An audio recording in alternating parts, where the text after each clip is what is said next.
over North Korea's unilateral demand for a pay raise at the joint Kaesong industrial complex. The South Korean government is calling for a wage freeze until an inter-Korean agreement is reached, warning of legal measures against companies that disregard this order. Our Hwang Seung-ik reports.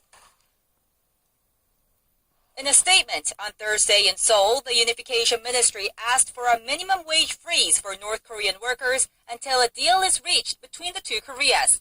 The ministry warned that companies ignoring the freeze could face administrative and legal measures under the Inter-Korean Exchange and Cooperation Act. The statement comes just over a week before payday for the workers starts on April 10th. Last month, North Korea demanded a unilateral pay raise and revision of 13 regulations, including scrapping the current salary cap of 5%. South Korea says these issues must be settled through government-level talks. The wage tussle is raising concerns that another unilateral shutdown of the complex could follow. But experts say Pyongyang will refrain from repeating the closure it initiated 2 years ago. If the Kaesong industrial complex closes again, it'll be hard to turn inter-Korean relations around. So it's highly likely that North Korea will use it as a means to intimidate and pressure South Korea. The Kaesong industrial complex, where more than 54,000 North Koreans work at 124 South Korean companies, is the last remaining form of inter-Korean cooperation. A high-ranking South Korean official said that the best way to improve the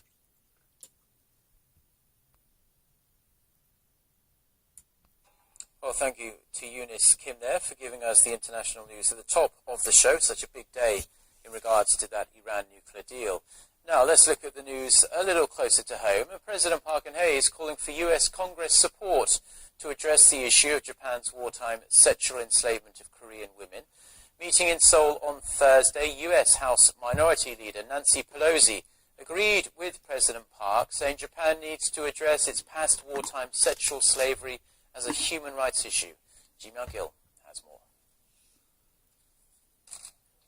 Nancy Pelosi called for Prime Minister Shinzo Abe to apologize for the Japanese military's coercion of young Korean and other Asian women into sexual slavery during World War II. We have been clear about what we'd like to hear about comfort women. Whether the Prime Minister does that in that speech or not, I hope that a statement will be made. It's an issue that Seoul has repeatedly pressed on Tokyo. During talks earlier with President Park Geun-hye, Pelosi expressed sympathy over the matter, saying it's a women's rights issue that should be solved. President Park pushed its urgency as the last surviving Korean victims are in their late 80s. Korea hopes to help U.S. lawmakers better understand the issue of Japan's wartime wrongdoings ahead of Abe's address to a joint session of the U.S. Congress. Diplomatic relations between Korea and Japan have been very tense, with the Abe administration reluctant to clearly acknowledge Japan's past. Seoul had criticized Abe for attempting to shift the blame for the forcible recruitment of the so-called comfort women to private brokers, denying the Japanese government's involvement.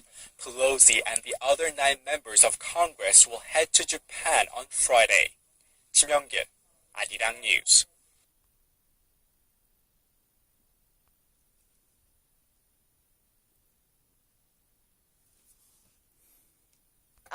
A scene of chaos on a university campus in northeastern Kenya after Al-Shabaab militants stormed in and killed dozens of students and staff. The death toll has risen to 147 in that strike at Garissa University College that wreaked terror and confusion when Somali Islamists attacked early in the morning. Police and soldiers surrounded the college and exchanged gunfire with the attackers throughout the course of the day. They also took hostages. Officials say the day was a very sad one for Kenya.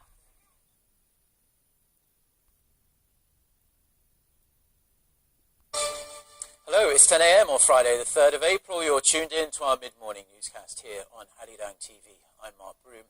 Let's take a look at the headlines. The key parameters to a deal on Iran's nuclear program are agreed, including restrictions on uranium enrichment in exchange for international sanctions being lifted. President Park Geun-hye and visiting U.S. House Minority Leader Nancy Pelosi see eye to eye on pressing Japan to resolve the issue of its wartime sexual enslavement of Korean women. Plus, gunmen storm a university college compound in Kenya near the border with Somalia, killing 147 people in an attack claimed by the radical Islamist group Al-Shabaab. Our top story this morning, the bitter and more than decade-long standoff between the West and Iran over Tehran's nuclear program could soon be reaching an end.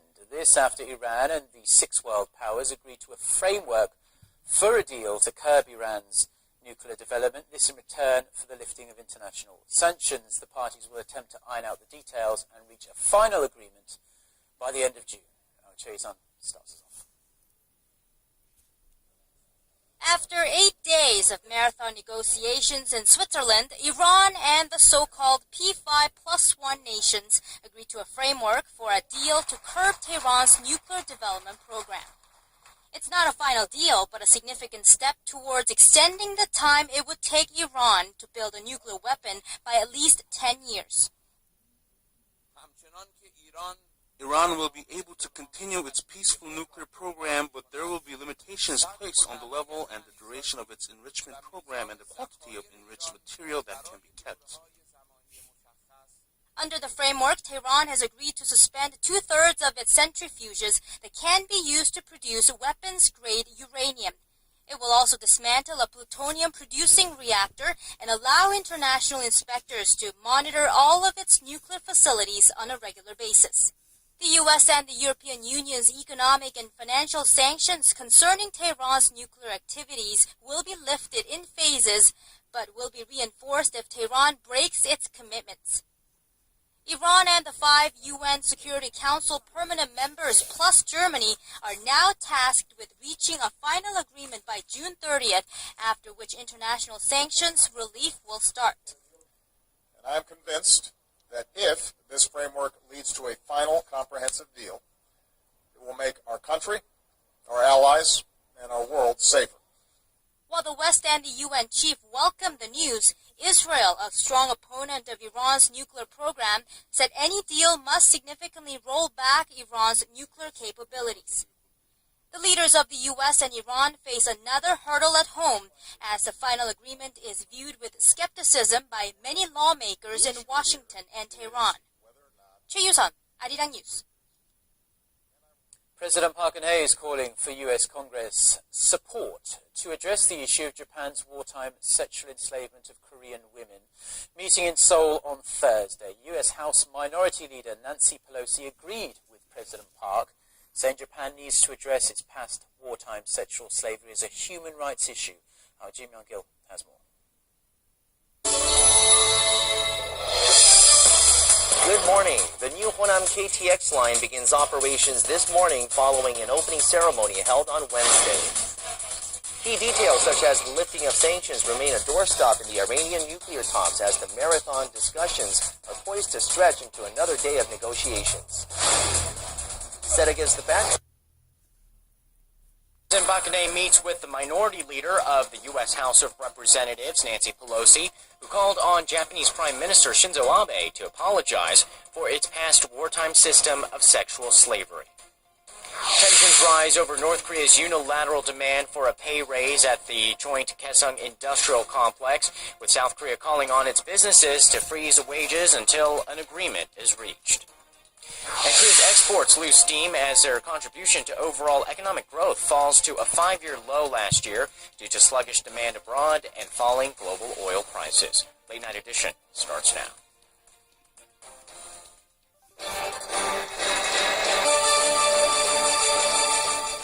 Welcome to Arirang News. I'm Sean Lim, and this is Late Night Edition.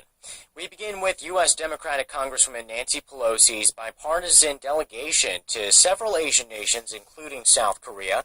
On the second day of her visit to Korea, the minority leader urged Japan to address its past wartime sexual slavery as a human rights issue. Our Ji Myung-gil has more. Tensions are rising over North Korea's unilateral demand for a pay raise at the joint Kaesong industrial complex. The South Korean government, though, is calling for a wage freeze until an inter-Korean agreement is reached, warning of legal measures against companies that disregard the order. Hwang Sung-hee reports. In a statement on Thursday in Seoul, the Unification Ministry asked for a minimum wage freeze for North Korean workers until a deal is reached between the two Koreas. The ministry warned that companies ignoring the freeze could face administrative and legal measures under the Inter-Korean Exchange and Cooperation Act.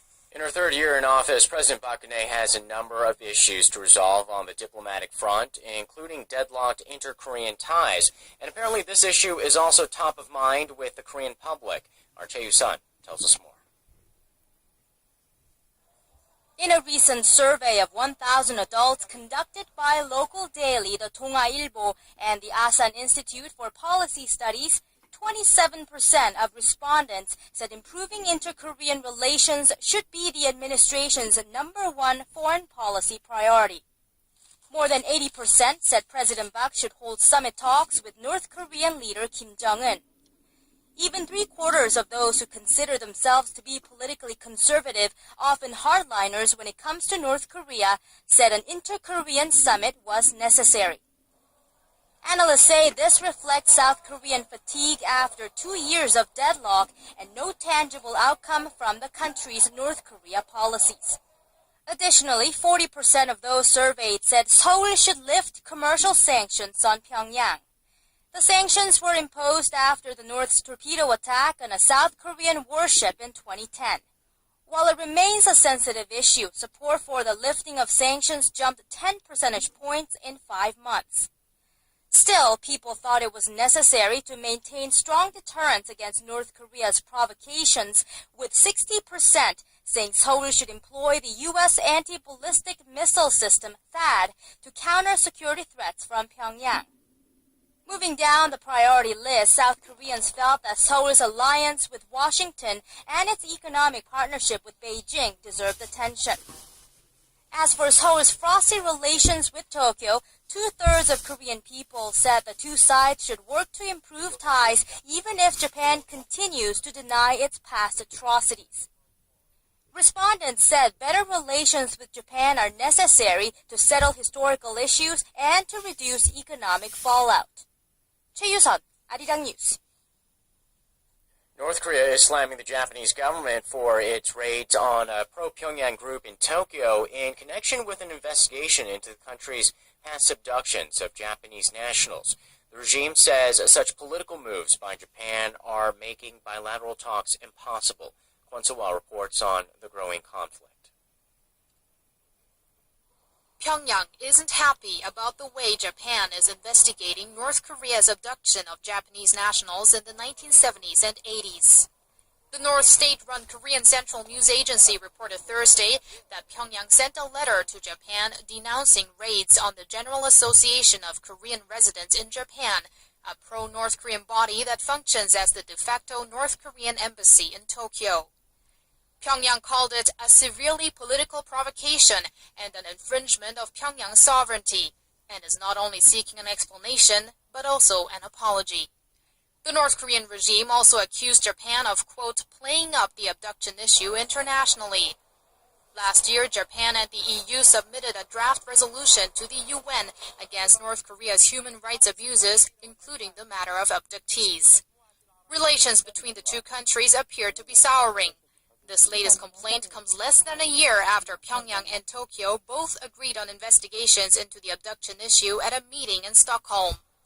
Tokyo had lifted some sanctions in return for the probe, but so far North Korea hasn't delivered any results. Kwon So-hwa, Arirang News. Concerns are mounting over the possible deployment of the U.S. Terminal High Altitude Area Defense System, also known as THAAD, to the Korean Peninsula.